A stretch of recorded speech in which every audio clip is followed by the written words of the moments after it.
Hello, everybody. Welcome to this week's edition of the CRUBCAST, your weekly dose of controlled chaos here in podcast form. Today, we are reminiscing about games that we can't get back, but want to. So, briefly, before I introduce my two co-hosts here, I'll give an example of a game that we might want back, but can't get back. A game like Mag, which is Brody's avatar for this episode. Hi, Brody. I miss her so much, just want her back, feel like shit. I like that your Mag avatar, you went from having a Modnation Racers avatar, which was the inspiration for us talking about this episode, to having a Mag PNG that turns into a JPEG when you talk. God. It's so just good. For our audio listeners that may not know what his rotating avatar is this week. We're also here with Sean. Hi, Sean. Hi. I don't have anything rotating. I can move my chest and banjos on here. Spin the chair around and around until your audio cable just breaks. You do that. I almost started doing that in real time. So yeah, this week's episode was inspired by the fact that last week, a couple weeks ago actually, Modnation Racers has officially not officially, but it has come back online unofficially by way of fan servers with fan creations, I believe, currently being somewhat uploadable. It's not full yet, but it's been a thing that I've been keeping tabs on for a while, and it's been an interesting thing to observe. And so I saw that it kind of like hit the public sphere lately in the last week or so. Correct me if I'm wrong. I thought that the content creation side of it and sharing content and like mods and tracks and stuff, I thought that was the part that was up for a long time, and that they were trying to get the actual multiplayer part. That was the tricky part. So I think part of it was, but I think it was all with modded PS3s, where now it is like Pretendo, where you can use it on a regular PS3 as long as you change your DNS. Okay. I believe that's the change. I haven't super looked into the nitty gritty of it yet, but yeah. I mean, that's awesome. I love that game. I love that game so much. I wish they would, if not a sequel, like a remaster or something, just put it. It doesn't have to look better. It doesn't have to run better. Just put it back out. I want it back. It was just so good. It was literally. It is to this day still my favorite karting game. And take away the fact that it has literally infinite amount of content that you can just continually play new things forever. Just mechanically, like. If that game had come out and there was no user-generated portion to it, I would still call it my favorite karting game because it is just so mechanically satisfying, and nothing has ever quite come close to just being like so tuned perfectly. I don't know about not come close because we now have hit game The Karters 2 on Steam. You know what? That's true. And I mean, you know, maybe I hope. Listen, we've talked about Kevin and Chris and I have talked about that game quite a bit, and it is a little funny. The way that that game's production has gone has been a little bit funny, but also like it's the kind of game where you want it to succeed for those that look cool. For those that are unaware, the joke about the Karters 2 is pretty much just that Brody is in the fan Discord for that game. It is a Steam game, which. I was looking up Modnation Racers stuff months ago when I first told you, Brody, about the attempt to bring back servers for the game. And I saw somehow it came up on my Google feed or something when I was searching of the developer's game, which was can a fan-made new Modnation Racers cross Crash Team Racing work? Or something. Like it was like a clickbait title for their own game. And right, yeah. And it got me. I clicked because I was like, what does that mean? And it was this developer's like solo project game, I believe solo project, where it is just what it says on the tin. It is Modnation Racers where you can upload, create anything, but with Crash Team Racing styled insane mechanics, which I think probably makes it less accessible than Modnation. Yeah, and so that's my thing, right? Because everyone's like, oh, if you want a skill-based kart racer, go play Crash Team Racing. And it's like, yeah, you're not wrong to say that's a skill-based kart racer, but also the skill ceiling on that game is so high that unless you're no-lifing that game, you're not going to win a match online. And like, you just aren't. It seems like the Karters 2, for example, is actually even more insane in that you can just chain boosts even more than Crash Team Racing. Yeah, like it has the reserve system and everything. But like, what I had observed of that game was like they have a decent amount of creation suite, and you can just use the game's tool sets to put things in. Like I saw someone just took the level map of Ratchet and Clank Metropolis from the first game and put that into the Karters 2 before it even came out. And so there was stuff like that where there were a bunch of like questionably legal maps as well, not just like fan-made versions of those things, but just we took the assets and put them in. But it's been a bit of an in-joke within myself, Chris, and Brody, because the developer decided to delay the game to come out alongside Mario Kart World to be like, I'm going to go head-to-head. Right. He delayed it like 2 weeks or something, and it's like, can an indie game go against the Nintendo giant? I don't know if I respect that or hate that. And then there were issues with the beta right before release where I think he was adding everyone on the server like 4 times a day with updates about how it's delayed. So it was right. It was he's weird. like, I really wanted it out, and yeah. So like again, it's the kind of game where you want it to succeed because it looks cool and it's trying to do something.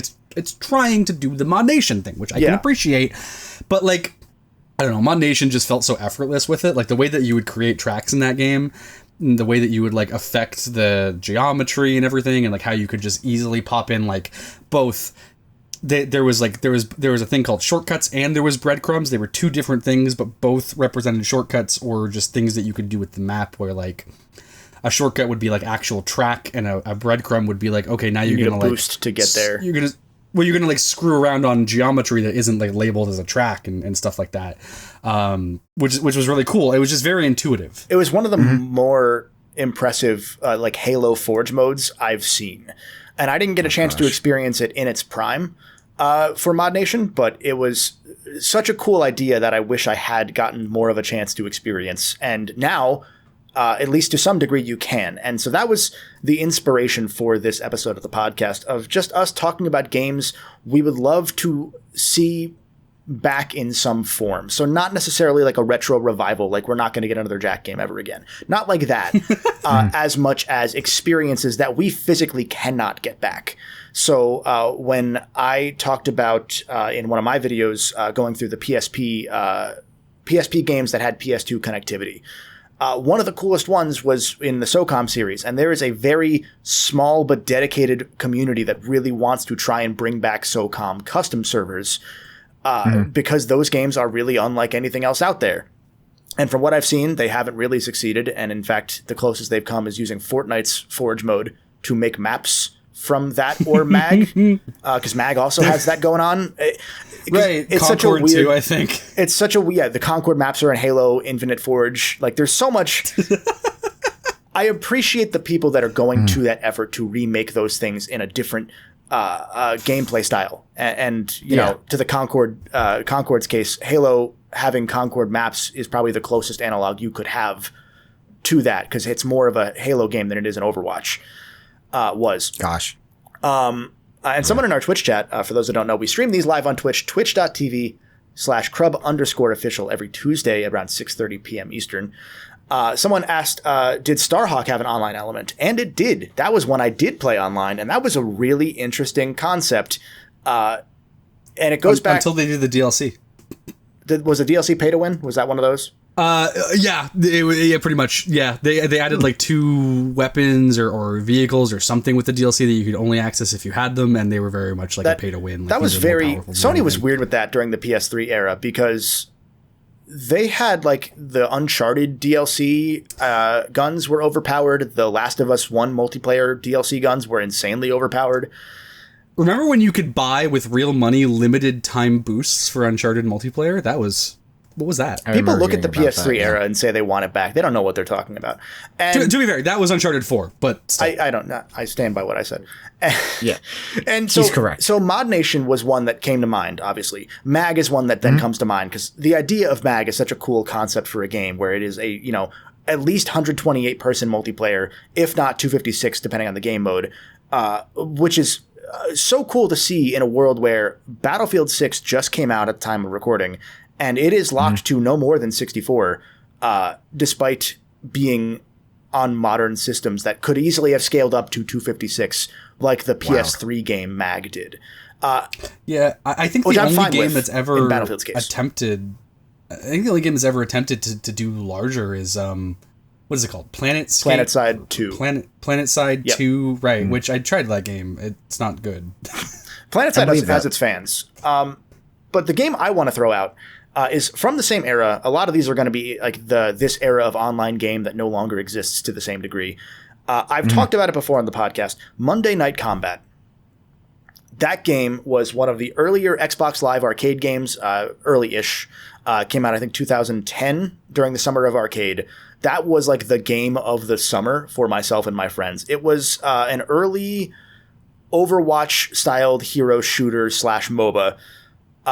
One of the earliest ones that existed on console, because the MOBA genre did not exist on console by that point. League wasn't even out yet, I don't think. And all it was think like the Ratchet Deadlock style of this is a combat sport where you are, you're being cloned, you're killing other clones of your, the same class character. There's a bunch of different classes with different perks and stuff. And the whole thing was, guiding your bots to get to the other lane at the end to get to their giant disco ball, destroy the disco ball, you win.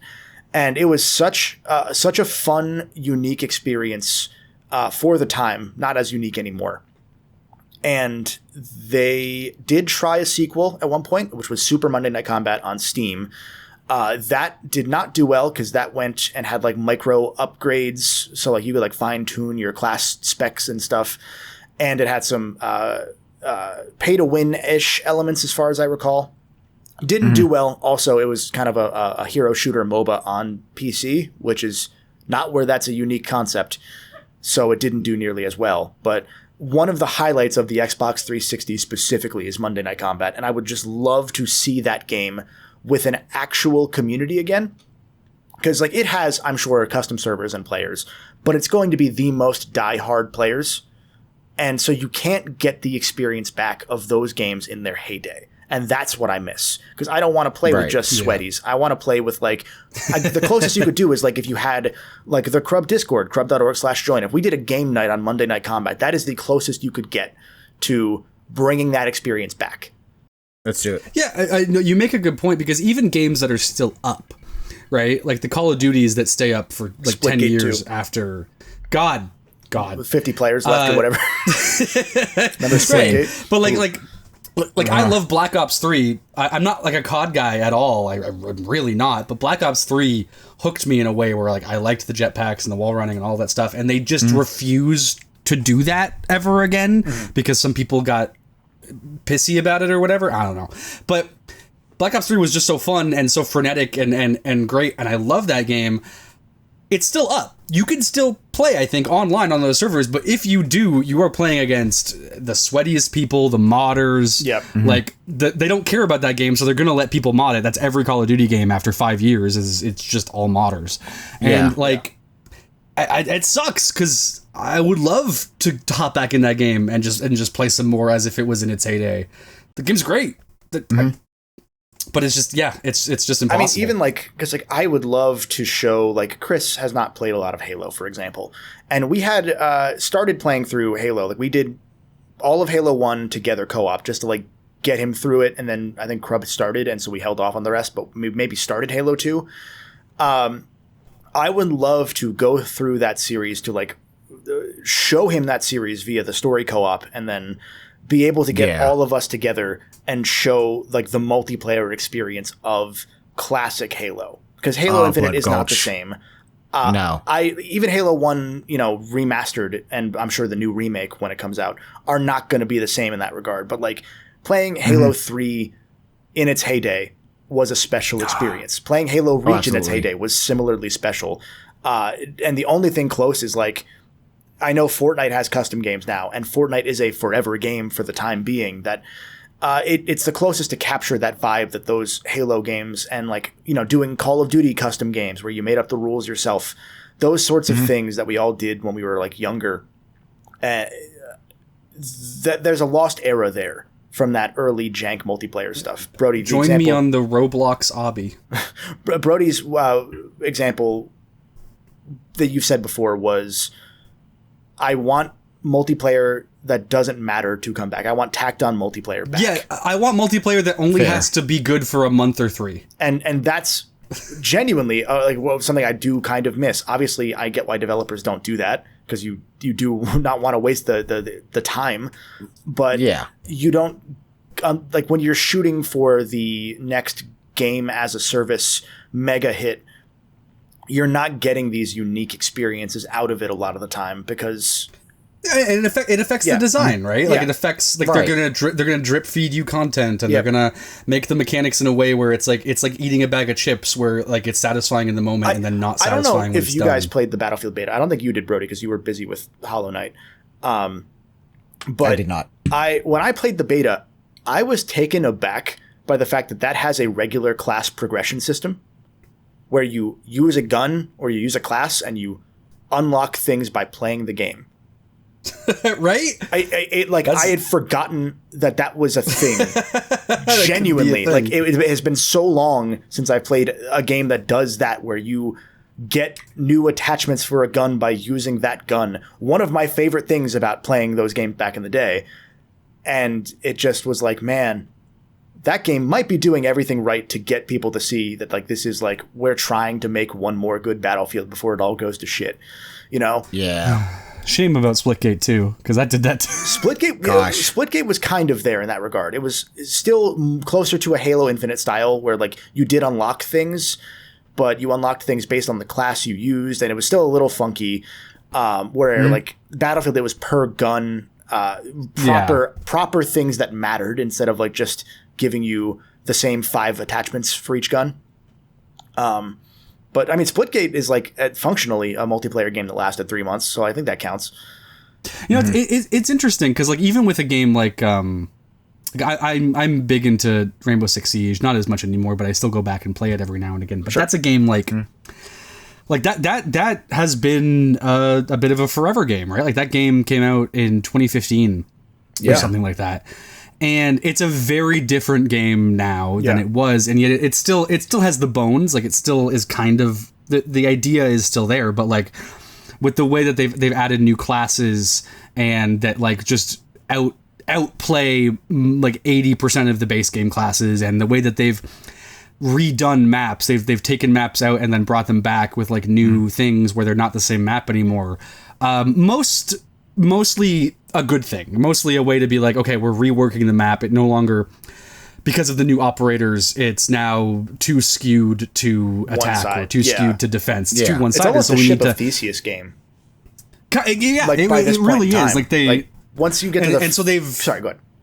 No, I like literally this year I think they rebranded it as like Siege X, and it's supposed to be like the Fortnite Chapter 2 or whatever it is. Like it's supposed to be, it's a new game, but it's not a new game. That's what I was going to kind of say, was like the Fortniteification of that game is fascinating, because like you could play as like WWE wrestlers in that game now, and there's Sam Fisher. Like it's just an actual operator in the game. The game as a service cameo Fortniteification of so much online gaming media is starting to bother me. Like I kind of like I appreciated that they said, again with Battlefield 6, this is not an ad for Battlefield 6, but like they said all the right things, where they were like, we're gonna have cosmetics and stuff, but it's not Beavis and Butthead. You're gonna have things that fit kind of in the style of the world that they're putting together, which. Right. And then they got bought out, so get ready for Cristiano Ronaldo. Oh, God, 100%. Gosh. Yeah. 1,000%. Sean, what's a good example to you? What's your like prime example of a game experience that you really want back, but we won't get back, or that's really almost impossible to bring back? So, like, I was going to bring up Tribes. Tribes was a game that, like, I grew up on, and I love that. Actually, to my knowledge, they, like, tried to make a new game, but because it had, like, it was early access on Steam, but because it had, like, I think under 1,000 players, like, concurrent players, the publisher was like, we're just not going to mess around with it anymore. Yeah. So, like, Tribes came to mind, but, like, the one thing that I really miss was, and you really, really are going to have a hard time getting this, is going on message boards and having someone play a game, like, overseas. Like, for example, like Danganronpa was only in Japanese at the time, and so somebody was like playing through it, and like they were doing like weekly updates of their playthrough, and they were transcripting everything and like going through all that. You don't really get that nowadays. Like living vicariously through a niche forum user. Yeah. No, you don't really get that. And that was something that like I really enjoyed because it was like, it just felt so like new and exciting because it's like, I really don't know where this is going to go. You couldn't go on YouTube and find like, 5 niche videos about it. Or like Iceberg explain it and what have you. Like, no, it was just, you were on this forum. You have no idea what's happening. This person who's posting also has no idea what's going to happen next. And so like, you're just in this together as like an entire group. There was just something so like, euphoric about it. As a larger point there, like things we can't get back, even though they still exist, like the whole forum experience, because the internet's only 6 websites now, right? Like it's like I don't know that Crub exists if not for that style of internet, if I'm being frank. Because if you go all the way back, we've talked about it before, a lot of what I think inspired me to eventually create the Golden Bolt brand was the fact that on the stupid PlayStation All-Stars forums, on the official PlayStation forums, I wasn't a forum user at that point in time, but I was like, this game looks dumb, and then they announced Ratchet, and I was like, okay, I'll play it. And only because he looked cool, actually. It wasn't even because it was just Ratchet in there. It was just that it looked like they made him well. And like being on that forum and being like a community leader on that forum, when I would get home from school or whatever and like just see what other people are talking about the game, hyping up the game, it led to like the same sort of toxic positivity and regular negativity that you would get on places like Reddit and those sorts of mega forums. But like, I don't think the structure of Reddit, for example, would have ever led to me feeling that way about, we created a community here and we cultured a community, because like that forum that we made spun off into a different forum. And there was a brief time I was working on a Smash Bros. PlayStation All-Stars crossover fan game, and then college happened and that died. And all those things of college or the game being in that sort of space that fostered more genuine discourse than places like Reddit really can, led to me valuing that feeling of community and community about a game that you're passionate about and discussing the things you actually like about it and what you truly want to see. The Insomniac forums were the same way back in the day. And those led to the Golden Bolt, which in turn led to me meeting all of you, and in turn led to Crub existing. Yeah, and like the other thing is like that, happens in Reddit is sometimes you're screaming into the void. Like if you go on Reddit, you're never like, oh, I wonder what so-and-so posted. You don't really care. You don't care about that. But like whenever you were on those forums, it was like, oh, I know this person. They're in the same stuff that I'm into. What does Big Titty Anime Lover X69 think about the latest update? Or like, but it's like some like people you actually like start to know, and like, oh, cool, this person's into the same stuff I am. Cool, whatever. And like you grew these friendships, and like Reddit, I've gone on there and I'm like, okay, I'm just gonna click off of that because I can't stay on Reddit. It helps that also half of it is bots. Like, I mean, Dead Internet Theory is in full force, 100%. I do not believe most of the posts. Reddit is actually maybe the one exception, because like there's a level of specificity in which people talk where I'm like, okay, maybe you're real.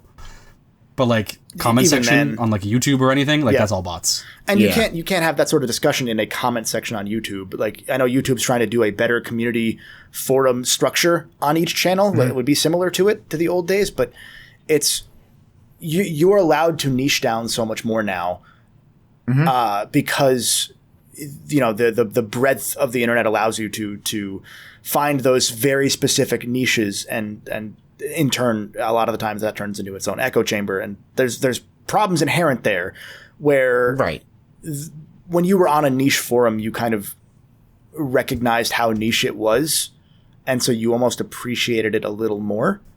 Whereas like if you're if you're in an Instagram group about this specific thing, it's a little different. If you're in a Discord about this specific thing, it's not the same, because none of that is permanent.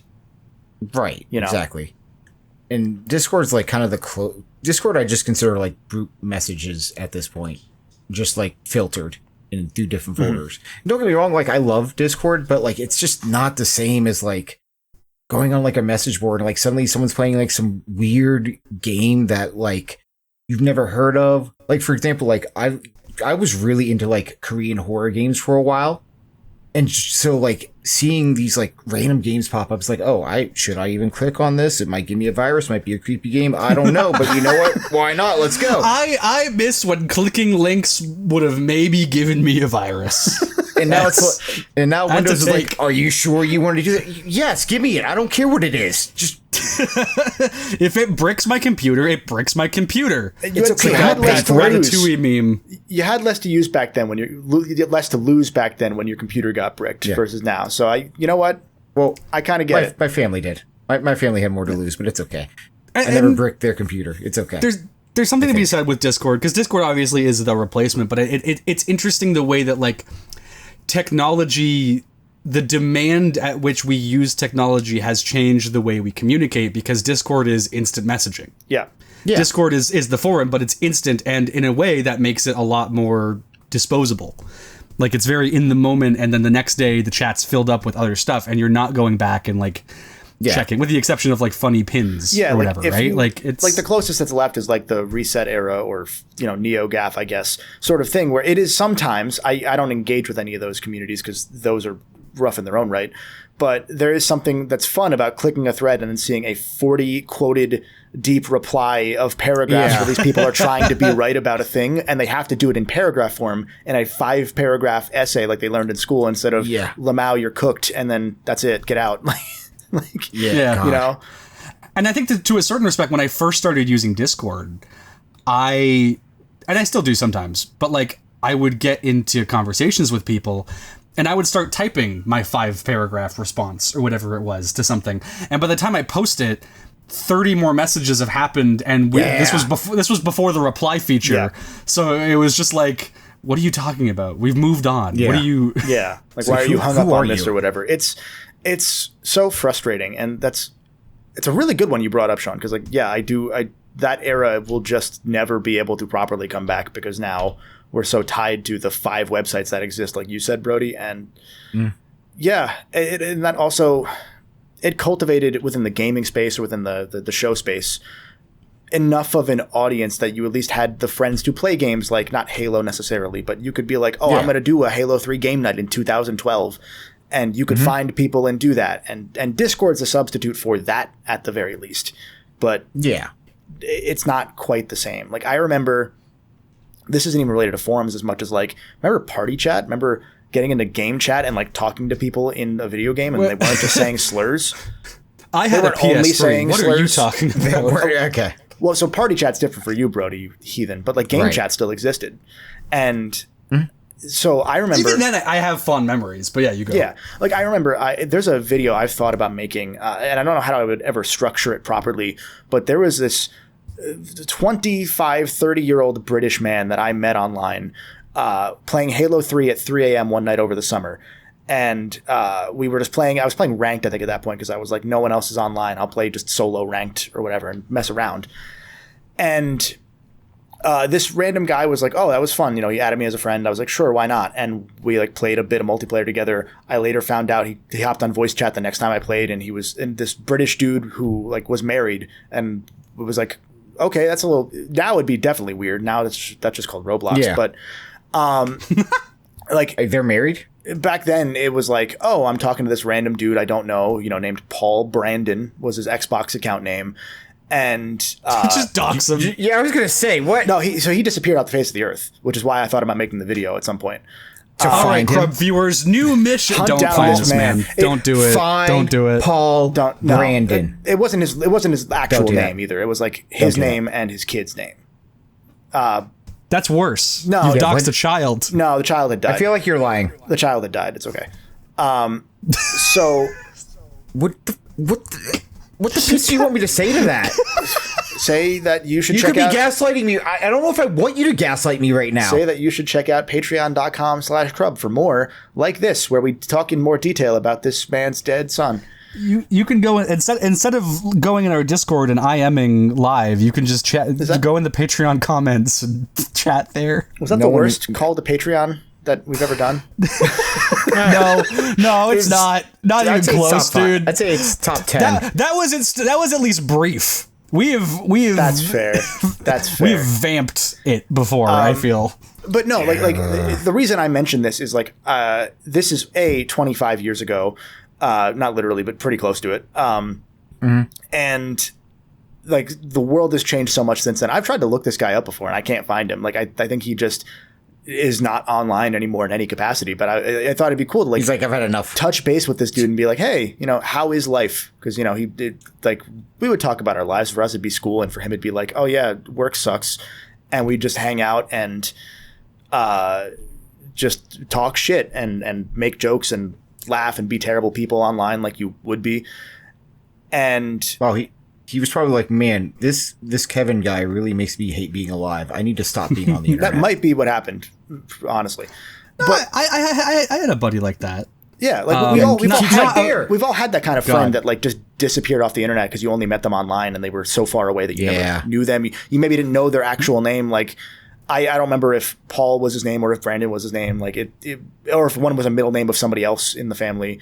Whatever it was just like it was that moment in time. There was that random person, and you wouldn't talk to anybody in game chat anymore or accept a random friend request. Where Brody, I know some of your closest friends came from Little Big Planet, like for like. Yeah. I've talked about that before. I think on the Friends in Gaming or whatever we did a couple years ago now. Yeah. So whatever. It's been a while since I said it. Been a while. Yeah, like I met like the co-op buddy I was talking about. It's not during the pre-show. In the pre-show, I talked about Borderlands, and I said that I've played every Borderlands game with the same person for like 16 years or even more than that or something like that. Yeah. And I met him when I was like 12 or 13 on Little Big Planet through like a like for like trying to go for the platinum, and he just became one of my best friends. He was the best man at my wedding, and it's just crazy the connections you can make with that. And yeah, like I had a buddy like Kevin's where it was me and that co-op buddy of mine were like 12, 13, 11, that age, and we met a guy who was like 17. And we would play games with him all the time. And at one point he was like, yeah, I'm gonna join the army. And we were like, that's sure a decision you could make. And then we never spoke to him again. Although I don't even think I know my Facebook login anymore, and I changed the name of it so that like it's not even searchable or whatever. But I do think I still have him as a friend on Facebook, and for a few years, like 5 or so years ago, I would still see him posting like he has a family and and I'm like, okay, well, good for you, you're still alive, which is better than like I'm gonna join the army and then just gone forever. I know, but I've had that happen too though, where there was a buddy of mine who. I knew him from I think like the One Piece Discord, and I've made a few friends from my time like 10 years ago in the One Piece Discord, and one person in particular, he was an artist. He was a very good artist. He was like trying to draw his own manga, and he was entering it into like manga competitions in Japan and stuff to try to get a publisher to like latch on to be like, hey, yeah, and very good artist, could do the style really well, but he was just about, when I knew him, he was just about the age, I can't remember exactly what country he was in, but he was just about the age where it was like, oh, you have to go be in the military for like 2 years. Okay. As a thing, unless you're like disabled or you have to do something else or whatever, but like you basically mandatory military stuff. And so he had to go off and do that, and we never heard from him again. And I hope for the best, but like there's a decent shot that he is gone. Yeah. Right? Or maybe he had to go off the grid because he's like, you know what, this ain't for me. I'm out. Right. Yeah. So it's you know, a lot of the friends I have lost in that regard, I have lost to the military, which is a weird way to do that. It explains a lot about you, though. Yeah. It's one of those where, like, again, with that Paul Brandon guy, like, it was one of those where he, you know, as time goes on, he's online less and less, and then at one point you don't know the last time you're going to pick up your child, and you don't know the last time you're going to speak to a strange British man on the internet. I thought you were going to say the last time you pick up your controller. And thankfully, we still have friend of the podcast, Mini-Me, for our strange British friends. So we still have that base covered. Yeah. And so I should text him. It's one of those for me where I'm like, man, it would just be really cool to see how that random dude is doing. Like, there were so many fond memories of Halo custom games with that random guy, or like there were friends I had like several states away that I don't even remember in detail anymore, but I remember playing games with them because it was slightly more not a more innocent time, but less hectic, crazy, not innocent time. You know what I mean? Like, there were still awful things happening thanks to Xbox game chat, I'm sure, but it wasn't to the same degree. And again, ignorance is bliss, essentially. Yeah, and you would be more willing to take the risk because you weren't just getting only slurs shouted at you on the internet. You know, there were some people that were just talking about the game. And so, I mean, actually, it's interesting that you brought up the whole like Xbox party chat thing, because obviously, as a PS3 guy that did not have an Xbox, I was not graced with the ability to be in a chat with my friends, all playing different games. Yeah. It was either you're playing the same game and you're using in-game voice chat, which means when there is a loading screen, you're not talking. Which was always funny, but that is also how I met people on like Little Big Planet and stuff. I forgot about that. You're in a party chat in like the menu of the PlayStation, and none of you can play any games because if you do, the party chat dies. But there would be like that co-op buddy and the guy who joined the military and a few other people. We would just be in like the voice chat, and like you had like one function where you could like display a picture that was saved onto your PlayStation, and that is how all the jokes happened. Or you would be in like the 16-person max like text chats, and you would get invited to a random chat called like all year chat, invite all your friends, and you wouldn't be able to get in unless there was like an open space available, so you would just every once in a while check, and then you wouldn't leave because otherwise you wouldn't know when you were able to get back in. PlayStation chatting was crazy. It was a weird time. You lived a weird life, Brody. It led to some interesting things, because if you're using in-game chat, games can do things with that you don't get with party chat. Like obviously Call of Duty had the thing where if you're using in-game chat, you can like hear the person you kill, you can hear their mic at the moment you kill them or something, so you can hear them like cuss you out. And one of the cool things was Red Dead Redemption, the online, like that was my online game for a summer with like a few friends, and that game had, we didn't know it until it happened, that game had proximity chat. Oh my gosh, we would like run up on some people and like start killing them, or they would start killing us, and then we'd start hearing them swear at us and everything. Like, what's happening? And it's like we didn't know until that happened. That was a cool discovery that we never would have made if we just had party chat off the bat. And you reminded me of another one that I'll throw out, going back to like the games side of this. There was, I think we've talked about this also a couple years ago on the podcast, one of the cooler summer gaming memories that my friends and I had, including Nico at this point, because Nico had moved to Xbox 360 around that point in time. We would play GTA 4 online, which had like nothing in it. It was like a really just an empty world, like proto Red Dead Redemption style empty ass world. And we would just, you know, there was the idea that inspired the concept of bring your own fun that we coined, where we would just play like, you know, GTA Taxi Driver, where like the one story that Nico's told was he was role playing as a taxi driver who doesn't know that he's picked up a bunch of police because a bunch of criminals, because if you had a wanted level and then got into a car, that person didn't have a wanted level, so they didn't see it, but you still had a wanted level unless they then did a crime. So they would be driving, and we'd have like 5-star police after us driving through the city, and we're like, "Oh yeah, you gotta, you know, make a left here, you know, yada yada, dumb stuff." And he's like, "Hey guys, what's the bag of money for?" And you know, we just shoot the shit with that sort of dumb role play improv element, and we had fun with it.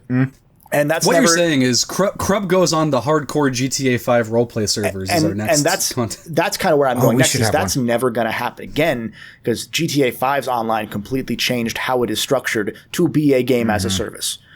And that's never going to go back to be fair, a worse online structure. But now it is for profit instead of for gameplay. So, like, you know, you can earn money playing GTA online and then use that money to buy insurance for your cars or, you know, new apartments or whatever. But it's not the same as using that money to buy more dumb guns, and then you die and you don't have guns anymore. So you got to go do more stuff and got to go do crime or whatever it is. Like, it is there for you to show a status symbol in game, which is not something I'm even remotely invested in doing, because I have status symbols all behind me, bitch. Like Fox. And oh yeah, that's backwards. Yeah, it is. Yeah, I'm flipped, but that's besides the point. I am too. Yeah, it's I don't know. It's one of those things where like the need for these games to last forever disappoints me. Even when I'm into them, like Apex Legends we were into for a long time, another thing that helped spawn the Crub as we know it, and a lot of our dumb memes like Watto started on Apex Legends. And like those were the closest in a service game that I think I've had to that experience of not even paying any remote attention to the game in question, and it's just background noise while we're doing dumb shit. Right. That's the closest that it kind of came for me in recent memory. But yeah, I don't know. Yeah, I mean it's interesting because as much as I have the line of like, yeah, I want multiplayer that only has to be good for a month or 3 months. That is I'm mainly saying that from like a design standpoint. Yes. Of like, I want the tacked on multiplayer. Yeah. I just want you to like throw whatever idea, whatever weird idea you have, throw it out there. Because all of these, it doesn't have to stick. Did exist for 1 to 3 months. And now they're gone, and now we miss them. Exactly. And so for audio listeners, my background right now is from a game called Rocket Arena, which is a game that EA put out or whatever. It was like a cheap budget, like multiplayer 3v3 multiplayer title. And I never played it until it came to like PlayStation Plus 1 month for free. And me and a couple of buddies of mine, we got into it, had like a full party, and it's one of the most fun multiplayer experiences I have ever had, because imagine like a third-person hero shooter, but it's Smash Bros. Rules, where all of the damage you do is like adding on a percentage, and then when that percentage gets higher, you go further when you get hit, and you have to like knock them out of the arena.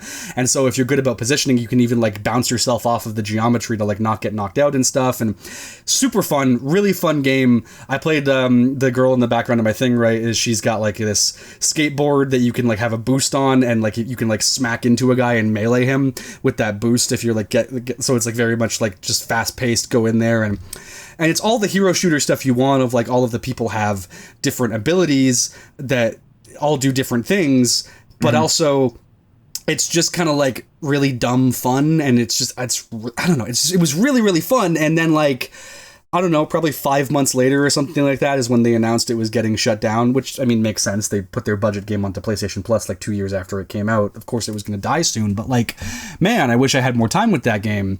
They did a similar thing with their competitive dodgeball game that they put out. Like, that only lasted a few years as well. Yeah. And that one was fun. It was this random idea they had. They didn't like put a whole lot of like budget into it. They put like just enough. They gave it a stylistic look and said, hey, here you go. Really fun game. Lasted a bit longer than Rocket Arena, which I was salty about because I'm like, Rocket Arena is more fun. But still, like, I just want more of that. Of like have weird ideas. Don't try to play to the common denominator. Give me something strange. And yeah, maybe it won't work. Yeah, maybe you have to shut it down after a couple years because it just doesn't have the player base. But like, that's where the creativity is. That's what I want to see more of. That's sort of the thing too, is like the obsession with player bases, which is now branched into like the player bases themselves discussing it. It reminds me a lot of like wrestling fans discussing TV ratings, or like, you know, people that don't like Marvel or whatever, you know, insert brand here, saying, look, these movies did worse, therefore they're bad. Like, there's so much of random gamers or, you know, online discussers trying to talk business instead of substance, and it's really plagued like the player count discussion since before Concord, but Concord really kicked it into a new level.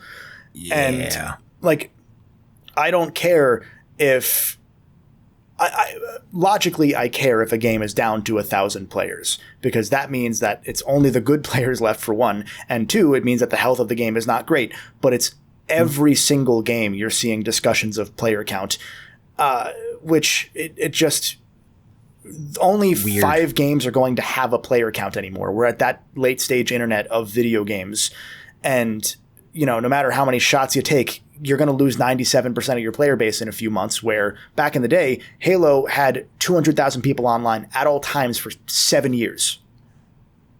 You know, yeah. I mean, it's at the point where like any new multiplayer games in particular, but it feels like any new game that comes out that has even a modicum of hype behind it is all of a sudden getting articles of like, oh, it hit top 20 most played games on Steam, to the point where so many games are doing that, it's not impressive anymore. Yeah. And it's like, there was a thing I saw someone share couple days ago, which was talking about the increase in Steam player base in general, not just within one game, but the average concurrent user base of Steam itself has gone up like 40% or something like that in the last few years.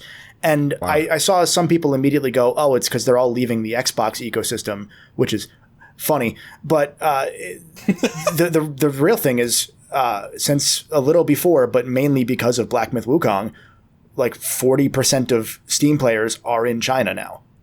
We just don't notice that. And obviously, COVID boosted the gamer numbers. Oh, and even before that. There's just more population of people. Like year over year, we are just getting more and more people. A couple years ago, there was like 7 billion people on Earth, and I was like, wow, that's a lot. And then a couple years passed, and now it's 9 billion, and I'm like, what is happening? It's like, of course the numbers are just going to go up naturally. It's interesting with Steam's case too, because I want to say that as of earlier this year, the Steam player base was plurality Chinese speaking as their primary language. It was like 39% Chinese speaking as their defined primary language, and then like 1% less was then English.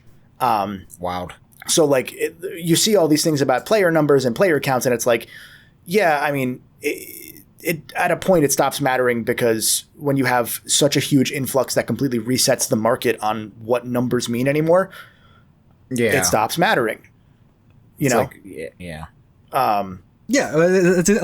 the thing, is like the first time I saw, it's hitting the top charts, I'm like, wow, that's impressive. And now it's like, I really feel like it's every game that I hear, even if I hear even a little bit about it before, or if I hear even a little about it after it comes out, like it's one of those like random games that gets big, like Peak or whatever. And it's like, it's top 20, top 10, top 5 most played games ever on Steam. And I'm like, okay, but this keeps happening though. Yeah. So it's not. And then impressive. You see people like try to crap on games like, well, it had that many players like 2 months ago, but now it's only down to like 12,000. Meanwhile, this single player game has like 40,000 right now, and it's like no one cares. No one cares. It's so people are playing a game. They enjoy it. Shut up. So frustrating to see us having moved from. This is going to be the dumbest thing I've ever said. Maybe that's saying something. I miss when it was just console wars. No, I've said that. I feel like I've said that on this podcast 100%. And now, to be fair, I didn't say it about like Steam numbers specifically and how like gaming debates have evolved. I said it specifically on like, I miss when the thing that people were mad about online was console wars instead of like political stuff. I'm just like, bring back console wars. I didn't know how much I missed them until they were gone. It's because those still exist, and they're now more masked and they're more astroturfed, and it's so much lamer now, because now it is just everything has to be discussed as a business, where before it was just, well, this has more teraflops, so it's better, and also sales are better, L ratio, but it was just sales. It wasn't it wasn't one platform's player numbers. And like it was like, it really was just like sports team bullshit at the end of the day. Yeah. Like it didn't matter. And it never mattered. And that was the thing that kind of killed it as a discussion, is everyone realizing like, oh, this does not matter. But now I'm like, I kind of want the discussions that don't matter back, actually. When people were just randomly angry over that stuff, it turns out it was a better world, or it felt like a better world at least. Well, it turns out when you stop discussing things that don't matter, the like most of the people that are discussing the things that matter suck at it.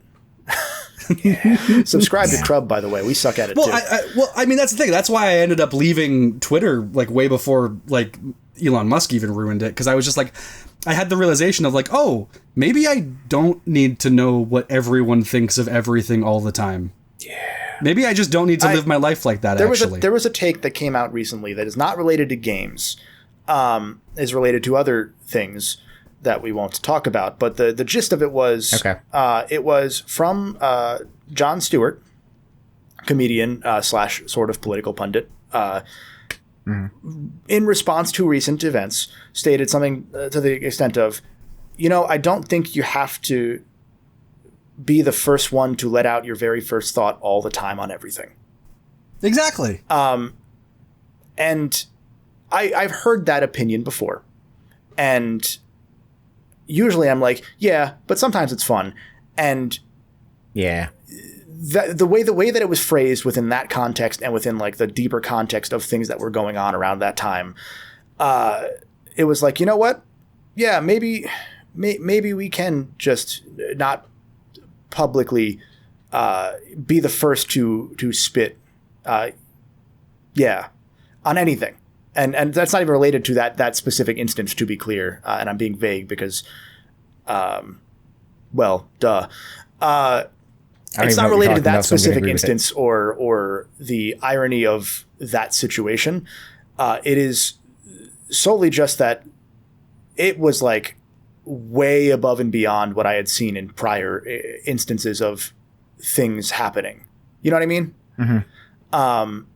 And it was like, yeah, I don't feel bad, but I feel bad for other people that were there.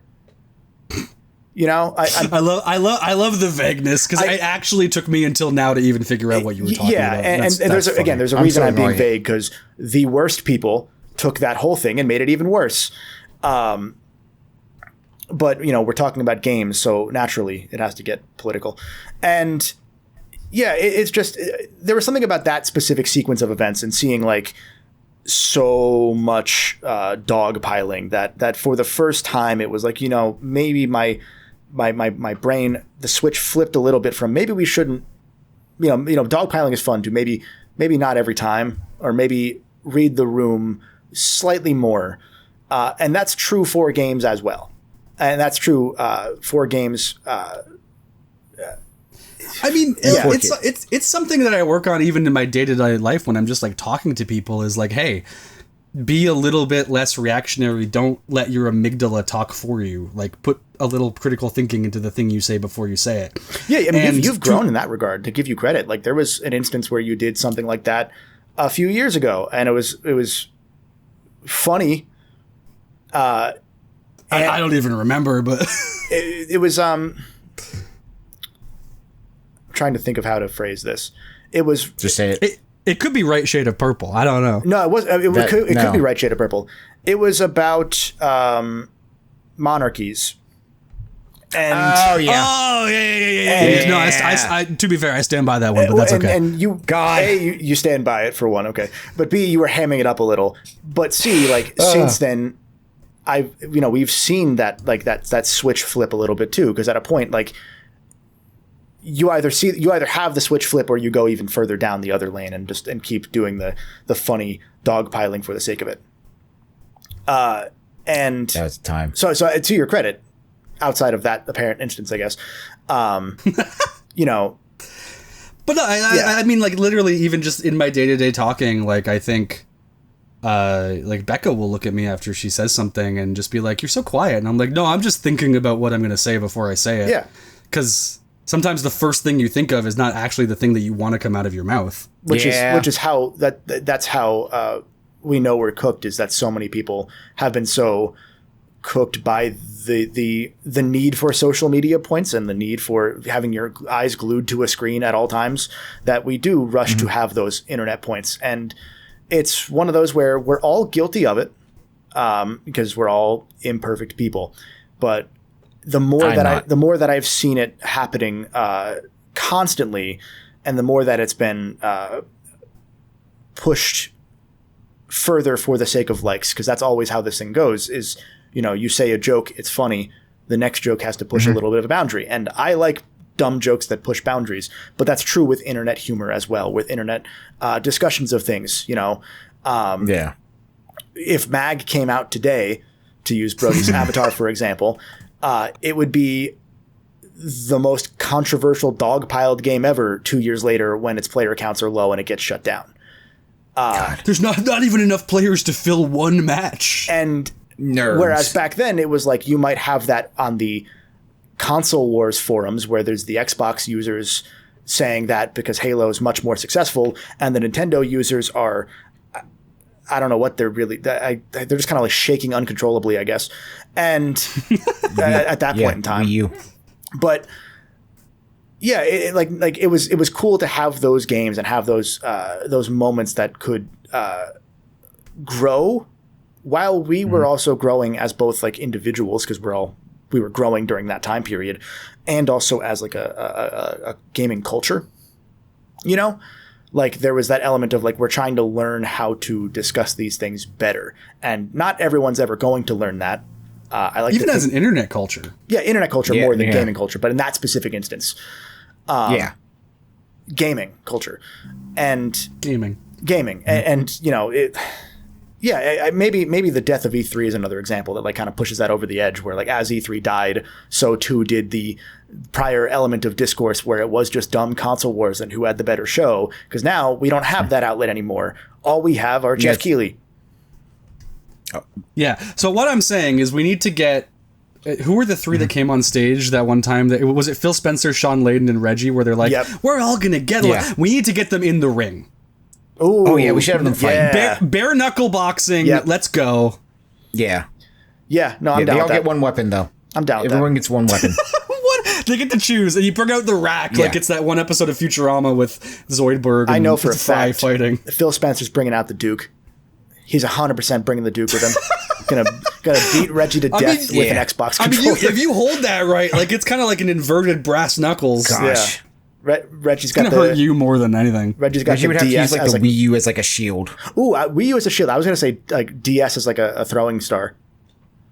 No, I mean the Wii U works because you have the console in one hand and the gamepad in the other. That's true, and it's made of Nintendium, so it won't break. Yeah, and Sony. Sony just has. He just leaves. Yeah, actually, he would probably leave and go on a podcast tour about how all the things he did were cool. Yeah. I think like to what you said about like how I've just gotten less reactionary. I think getting off Twitter was a big part of that, because it's like my brain is no longer tuned into like, oh, what's the funniest thing I can say immediately in public. Now it's what's the funniest thing I can say to my friends, and so that's actually ends up being a lot more vitriolic in a lot of senses. But that's because in a friend group chat, that's just what you do and what's expected, and it's not like it's known that you're not serious. Whereas like the whatever effect that thing is called online of like people are going to take you seriously, especially on a forum like a Twitter. Pose Law? Is Pose Law the one? Pose Law, yeah, I think so. And it's just like, 128 characters or 240 whatever it is characters is just like not enough space to form an actual coherent thought. So it is all jokes, but then it's taken as not. And I don't know. It was for several years. It was fine when it was just dumb jokes like Shaquille O'Neal posting, "Oh man, I gotta poop," and like there was stuff like that was like, oh okay, it's kind of just dumb, weird, innocent, funny. And then once it became a place to be monetized, which I think is probably the true villain of all of this, then it becomes a thing where followers are power, and once you have power, it you kind of lose what grounds you to the platform in the first place, and what grounds you to discussing things with other people maybe normally. Because if you've we've all met influencers. Some of us, all of us, are influencers really at the end of the day. But like I have the stupid play button. I'm disconnected from reality sometimes. I try to make sure I reconnect frequently. Not everyone does that. And then sometimes you go, I'm going to name him Big Shooty, and you're going to call him. And then at some point, I say in Secret Agent Clank that one of the villains, one of the enemies, is Big Shooty, and that's canon, and no one can say it's not. So I use my powers for good, is what I'm saying.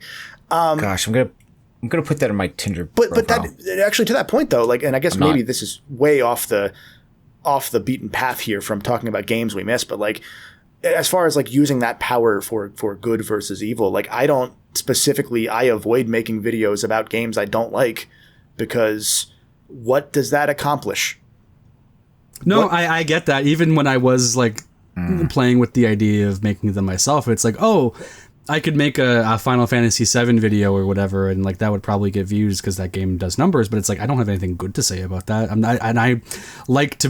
I like to have my voice be generally skewing on the positive side. Yeah.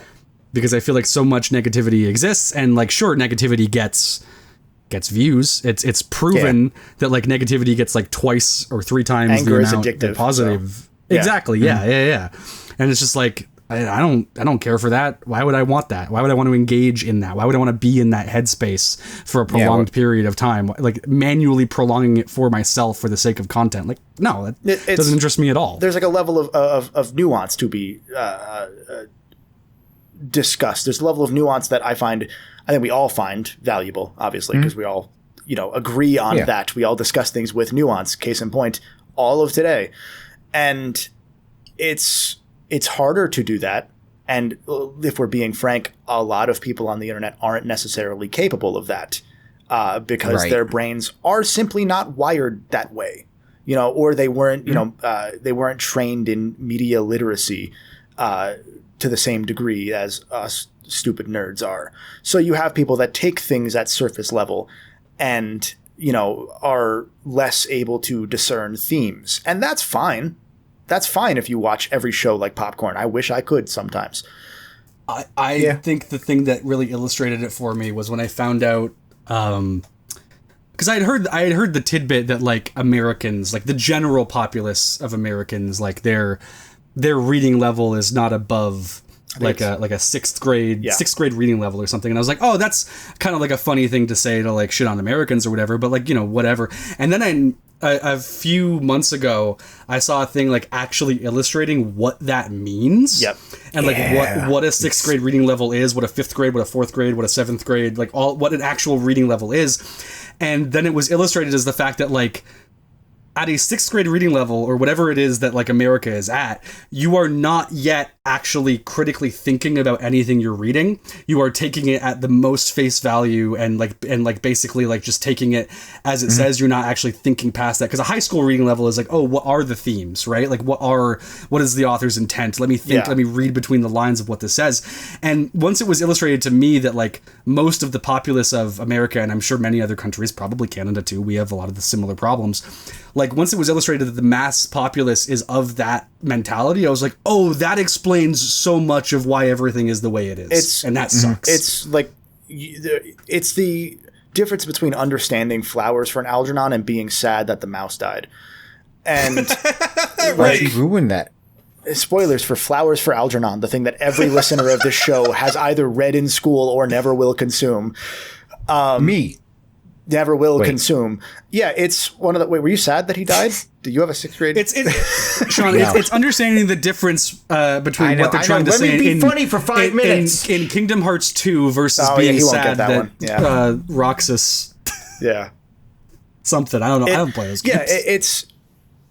Yeah, and like you said, it's one of those where like it's not... It's certainly not just an America thing. It's a human thing where no matter what, we're all built differently and we all have different, priorities and not capabilities in terms of like, how we came out, but capabilities in that not everyone is capable of having the time to have learned to discern media.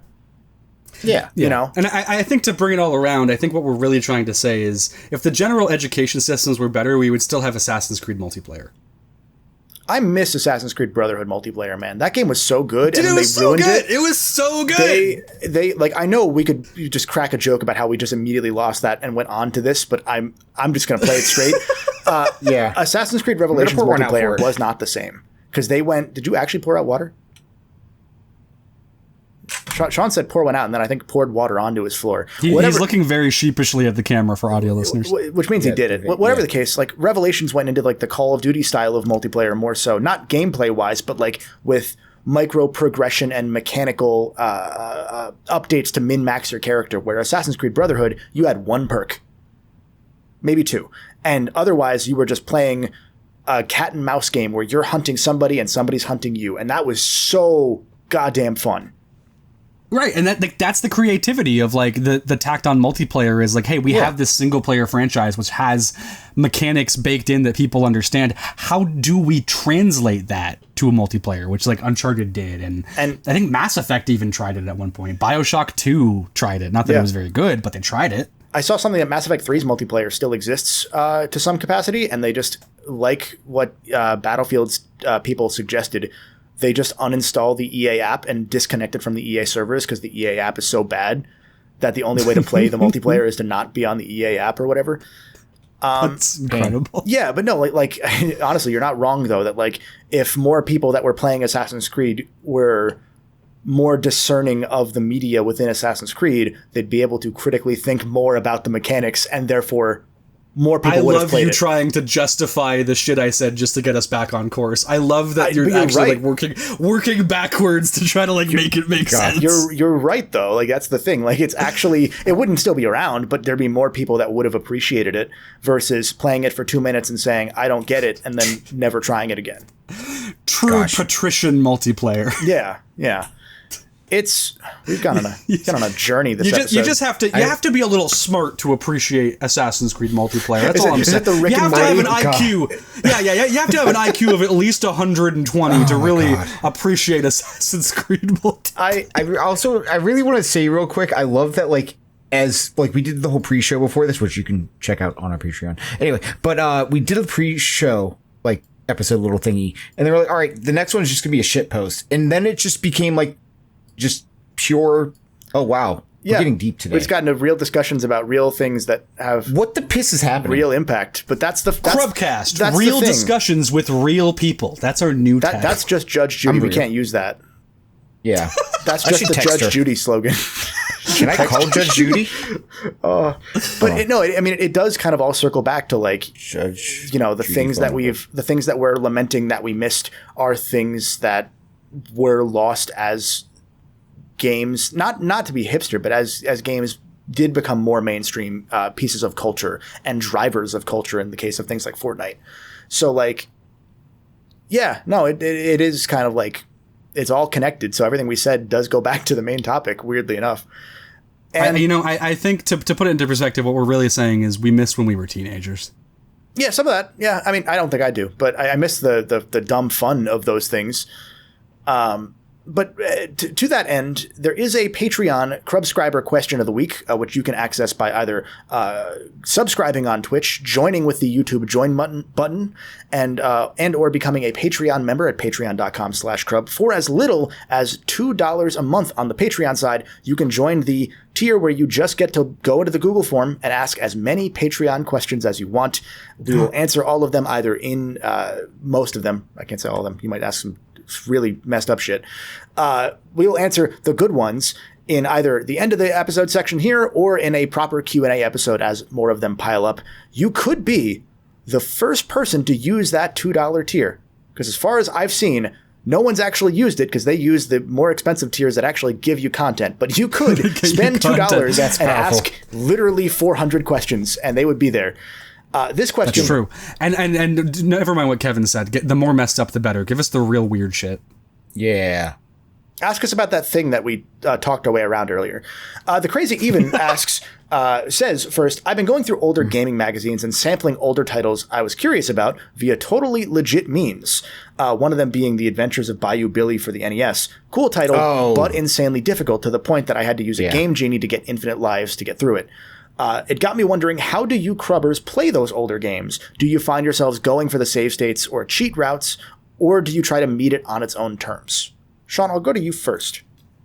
So, I've done both. For example, Castlevania, the first one, I remember doing a lot of save states for that game. But then for, say, Contra 3, I wanted to beat it on its own terms. So it was okay, I'm going to get as many extra lives as I can on my own terms, how the blah, blah, blah, and all that fun stuff. And then you find out how to beat it on hard to actually get the real ending. But it really just depends.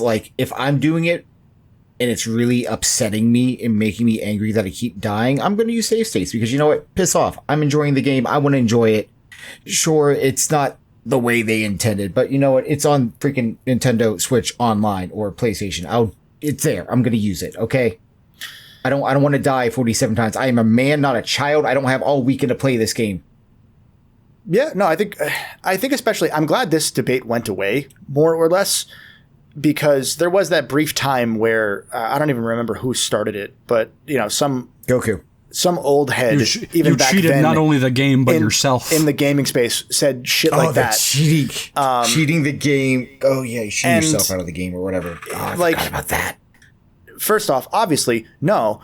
Second off, I love that a lot of these games themselves are just saying, yeah, we have save states now. Who cares? We want you to have fun. Most people don't even get to the credits of a game in 1 year. Like, in a year, the majority of players do not reach the credits in any video game because they're not playing video games with credits to hit, or because they're playing a little bit and then going away and doing whatever. Right. So, like, I played all of the Mega Man Classic Series games besides Mega Man and Base, without save states, because I was playing via the PS2 Anniversary Collection, which did not have save states, and in some cases was broken and made the games harder. I did that, and I enjoyed doing that. It was a very rewarding experience, for as annoying as it could sometimes be. But I'm glad that the Mega Man Legacy collections just have save states in there in case you want them, because especially in the case of, like, I don't need any video game to have a lives counter ever again. like full stop. Unless it's like Sifu, where it's like a really cool way of doing it, you know, where it's built into the gameplay of, you know, you die, you get a year older. I don't need to see save states I don't need to see lives in Mega Man games. I'd rather just save state right to the boss or whatever. I'm not playing the level over again. Like Sean said, I'm an adult. Yeah. I don't have time for that. And there's too many games coming out every day nowadays that if you really want to try and force people to play your old game on its terms, people are not going to play that game because people barely do as it is. So you're lucky if you have save states for people to play those games at all. Or even like the rewind button. Yeah, well, so I was going to say with regards to that, like, I'm glad that the question is positioned as a personal question, and I think that there's nothing wrong. Like, if you personally are like, hey, I don't want to use them, don't use them, right? Yeah, oh yeah, but, like, 100%. To go and say, like, they shouldn't be there, I think is a different situation. And even then, I think it's a nuanced conversation. Because, like, for me, I think the answer is it really does depend on... I'd like to say it depends on, like, the oldness of the game, but it depends on whether or not I've played it before. Because, like, an old NES game, I really... As much as we might rag on Nico for saying, like, oh, I don't play old games because they're janky, like, there is something to what he's saying, which is, like, NES games and SNES games in particular are a little bit before my time, and I kind of don't have the patience to deal with a lot of the jank in those games, and a lot of those lives counters and difficulty is more of a symptom of the limitations of that hardware rather than an active design choice. So and counter to rentals. I don't really feel bad active choice. Using a save state or like a rewind in those kinds of games. But like recently, I think this year or last year, Sly Cooper 1 came to PS5 via like PS2 emulation or whatever, and they added new trophies and stuff, and it was like, yeah, I could play the version of that game that has rewind because I've played that game a million times. So like, why would I even feel bad about it anyway? But it's like, I know I've beaten that game without it. I don't need it. So I actively like put on the version of the game that doesn't even give me rewind. And I went and I platinumed it. And I found that to be fun and rewarding, just as it always was. And because I've done that before, and I don't feel like that game is too punishing about anything either. So it's like, why I don't really feel like I needed any of that.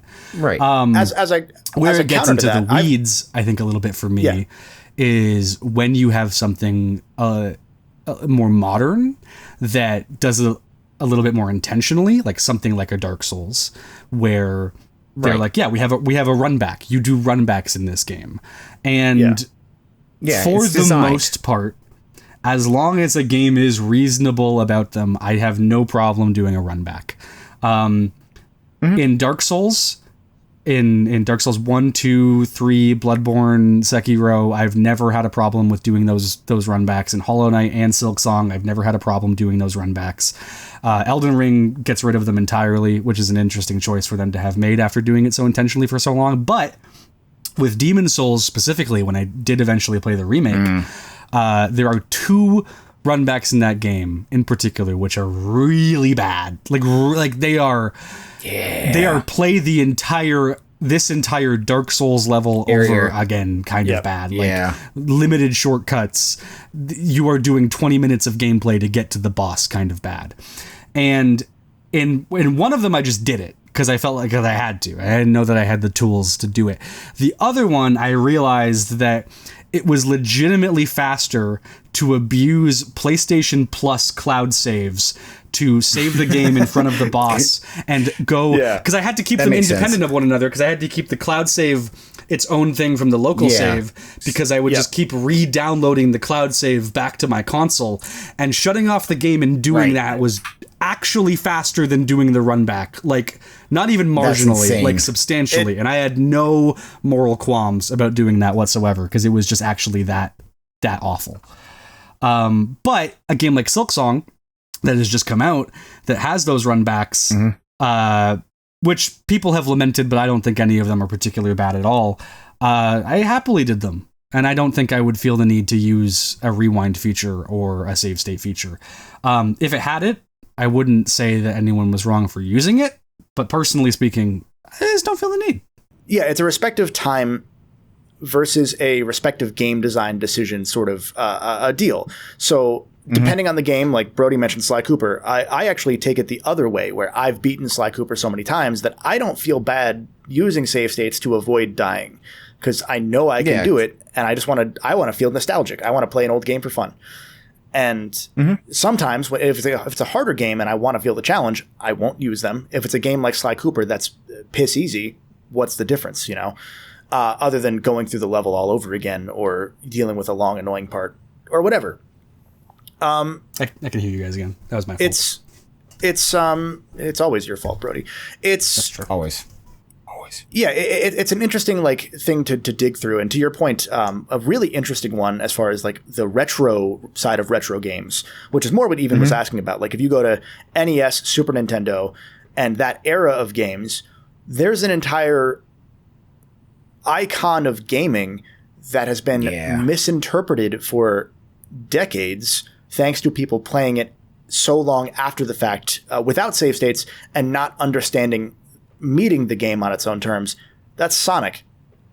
So many people assume Sonic's about going fast and only going fast because sometimes, to be fair, they marketed it that way a little bit unfairly. Right. But it is a platformer that then has speed as the reward for platforming. So, and I think the thing with those games especially is that the level ones, the Green Hill zones and stuff, they're so easy that it's easy to go fast, and you get a certain impression, and then you get to Marble Zone, Marble Zone, and it's I hate this. This sucks. And it's interesting in Marble Zone's case because that I think wasn't always the second level in the game, and that changed later in production. But I've learned to somewhat appreciate Marble Zone because it doesn't betray the concepts of Sonic once you actually play it on its terms. It's just showing you that you have to work at it sometimes to go fast. Yeah, and earn the speed. And so much of the stigma that for such a long time on the earlier internet surrounded the Sonic franchise was the fact that a lot of the English-speaking internet is more America-focused, so there was more of a Mario preference to Sonic a lot of the time. So you have that Nintendo bias in effect. There's that element. And there's also just the element of people going back to these old games because they hear, man, they're so good, and then they're not good at them right away, and they don't get why it's this game's poopy dog poop. Yeah, and so there's elements of that. There's elements of if it's a game, to your point, Brody, about NES games difficulty as well. If it's a deliberate design decision to steal quarters or to stop you from renting games for only a short amount of time, I have no qualms then breaking the game back. Right, and that's a level of intentionality that is sinister. It's not designed to actually enhance your gaming thing. And I think a lot of the NES games, they have that from that mentality from the arcade thing, but a lot of them is also it is just kind of that old game technology jank, and it's I don't have any problem skipping over that, which is why I brought modern games into the conversation, because it's you can do stuff like that. You could do lives, and you could do those things intentionally. Right. To enhance the design, to elicit a specific feeling within the person. And if you're doing it that intentionally, I have a certain respect for that, where I don't want to mess with the intended experience, at least on my first time through a game. But I think a lot of those older games don't necessarily all have that intentionality there. And even with a newer game, I think at this point, in my opinion, if you have lives, you got to have a damn good reason for having them. And I can't think of an example in recent memory where there's been a damn good reason for having them, you know? Yeah, no lives. Don't have a life. Like when even Mario moved away from that, when Mario gives you lives like candy, when even they got rid of it, they're like, you know what, screw it. There's no reason to make you start things over. There's no point. Like, I mean, I think 3D World the last one? 3D World was the last one with lives that I recall, unless did Mario U? No, Mario U came out first, then 3D World, and Wonder didn't Odyssey. have them, did it? Then Odyssey, yeah. Odyssey got rid of it. Yeah, so 3D World was Wonder, the last one. I don't think had them. I could be wrong though. And I think it's interesting that like the people over at Toys for Bob understood like, hey, lives are a thing of the past, but if you want them, you can play a version of the game of Crash 4 that does have them. Yeah, you'd have to be a hell of a masochist to play that version of the game. But yeah. Granted, I've got all the insanely perfect relics, so that's a level of masochism beyond that anyway. But still, jeez. Yeah, it's just antiquated difficulty when the challenge is in the level design itself, and I'd rather the challenge be in beating the level than in grinding. And I think like there's an argument to say like, oh, the lives added a weight to death, but we have seen developers be able to add weight to death in other ways that don't involve lives, like to go back to Souls and Silksong and all of that. Like, you lose all your stuff, and if you can't get back to where you were in your next life after that, like it is gone. So there is a weight to dying, and without having to do lives. Yeah, and even like even within the Mario standpoint, like if you look at Odyssey has pretty fair checkpoints, but also sometimes it has hard checkpoints when it wants you to beat a section in one go. And there's no penalty for dying, but you still got to do the thing. And I think that's that's in my opinion the right way for things to go nowadays, because if you frustrate someone too much, there's so many other games to play that are then a better use of time. And is that unfortunate that games can't necessarily be as hard up front? Yeah, I guess so, but hard games, Ninja Gaiden 4 exists, and it's hard as shit, and it's antiquated as shit, apparently. Or was that the remake of 2? I don't remember, but Ninja Gaiden still exists if you want hard, punishing, debatably antiquated design, you know? And those don't have save states. You just got to do it.